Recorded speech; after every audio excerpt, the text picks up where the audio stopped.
Today I'm going to be showing you how you're going to create a digital sketch for your photorealism value drawing where we're going to be using the grid enlargement technique. So let me share my screen and then we'll get started.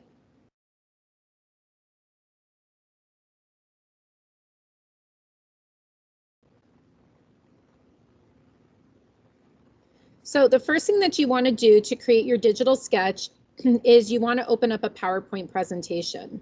After you open your PowerPoint presentation, it's really important that you change your screen from the widescreen format to a standard size format. The reason why we want to do this is because your paper is going to be in the shape of a standard size slide, not the widescreen. So to change your slide size, what you need to do is go up to the top where you see all the different tabs, and you're going to click on design. Once you click on design, you can go all the way over to the right where it says slide size, and you're going to click on slide size and you're going to change it to standard, which is the first one. The second thing that you want to do is you want to go ahead and get rid of the text boxes that you see in the picture, because we're just going to have a picture. We're not going to actually have any text. Okay, so the first thing that I'm going to do then is I'm going to come up to my home screen and I'm going to go over to layout up here, and I'm just going to choose a blank slide. Okay, now I have a blank slide and I'm ready to search for my picture. Once you've got your PowerPoint set up so that you have a standard size screen that is doesn't have any text boxes, now we're ready to go and find a picture. Okay, now there's a couple different options for your picture that you can choose. I encourage you to use a personal picture, but if you don't have a personal picture that you want to use, you can also find a picture on the internet. You want to choose a photograph. It cannot be a drawing or a painting, and it needs to be a photograph of something that you have a personal connection to. What I would like you to do is choose a photograph that's going to tell the viewer a little bit something about you, and it really can be anything that you want. It could be a picture that has something to do with your family. It could be a picture that has something to do with maybe your ethnicity. It could be something that you like to do on your in recreation time. It could be somewhere you like to travel. It could be really any kind of picture that's related to you in some kind of way. One of the things that I really like to do in the summer is go to the beach with my family. And when we go to the beach, we always go to Coronado in California. So maybe I want to do a picture that has something to do with that. And if I don't have a personal picture that I want to use, I can search for one on the internet. So as you can see up in my search, I'm going to type in Coronado, but I'm going to say, I'm going to use the word photography after the word Coronado. If you use the word photography, you're going to come up with much better images than if you just were to type in Coronado or wherever it is that you're searching. So what I want to do is I want to search for a picture that I really like, that I think I can also crop in order to kind of show my own personal point of view.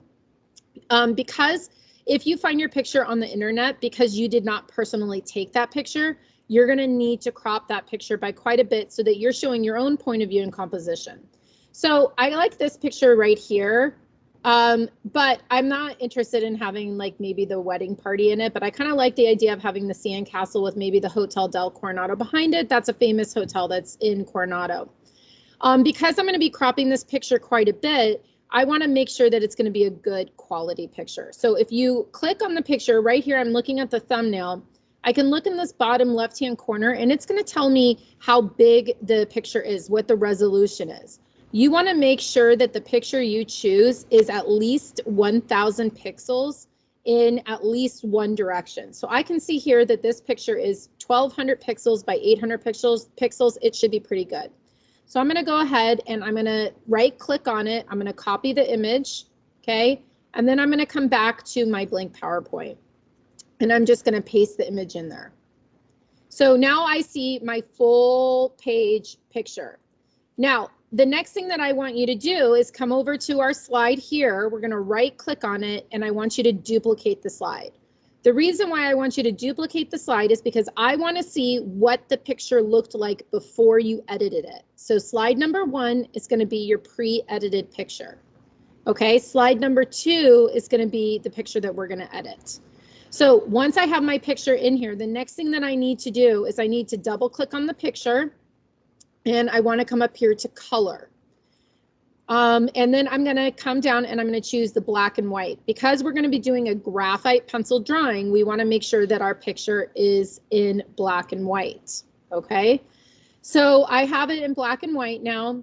And then I might want to play around with the contrast. Sometimes when you change a color picture to a black and white picture, you end up with a lot of medium gray tones, and we want to make sure that we have a full range of values. So if I double click on the picture again, I can come up here to corrections, and I can add a little bit more contrast to my picture. So maybe I'm getting some more light and medium values in there, something more like this.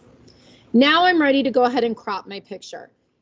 In order to show my personal point of view, I need to make some compositional decisions on this picture. I don't want it to look like I just made a copy of somebody else's photograph, okay? I need to make some decisions as far as the composition in my picture. So this is where it comes into you needing to crop your picture by at least 50%. Once I double click on the picture, I can come back up here to crop. And now I'm going to crop my picture. One of the things that I can do, I said I wasn't interested in having the bride and groom in there. So maybe one thing that I want to do is, instead of having it a landscape style portrait or a picture, I can make it, instead of making it a portrait style, landscape style, I'm going to make it into a portrait style. So I'm going to go ahead and I'm going to get rid of the bride and the groom. And I really want to focus on just the sandcastle with part of that dell in the background, that famous hotel that's in there. So I want to just kind of move this around. One of the things that you need to make sure, though, is that you're keeping this picture in a rectangular format, because it needs to be the same shape as our slide. Okay, so I have my picture. Now I have a picture that is now portrait style. I've cropped it by at least 50%, and I've totally changed the point of view in the picture.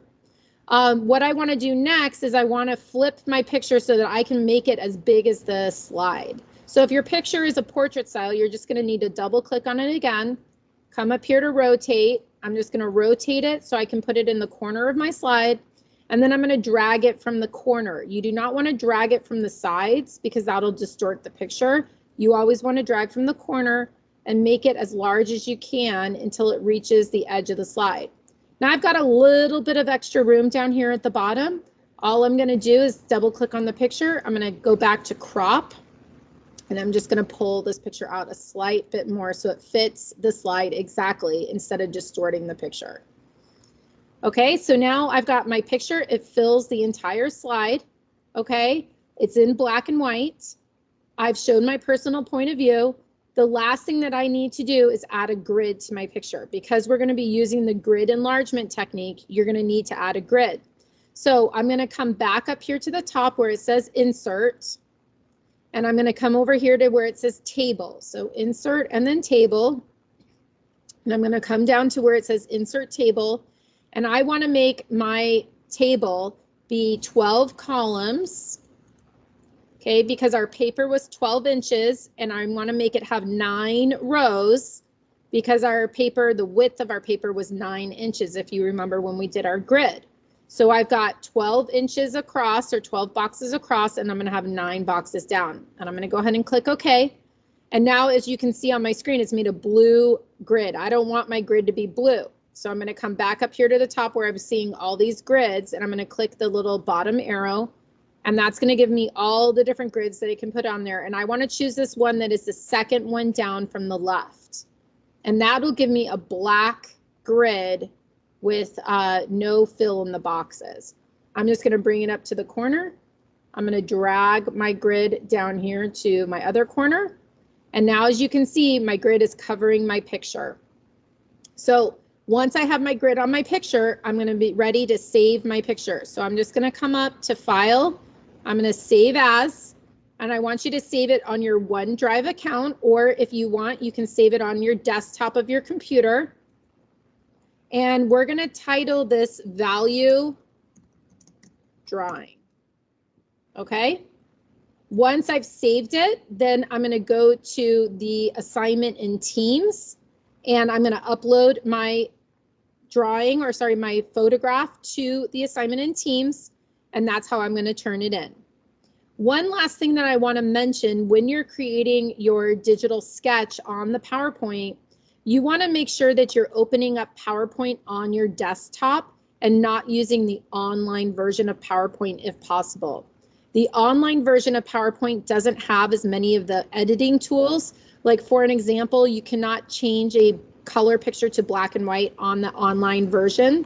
If you do not have a desktop version of PowerPoint, then just go ahead and submit your picture the way that it is, and I can help you change it to black and white.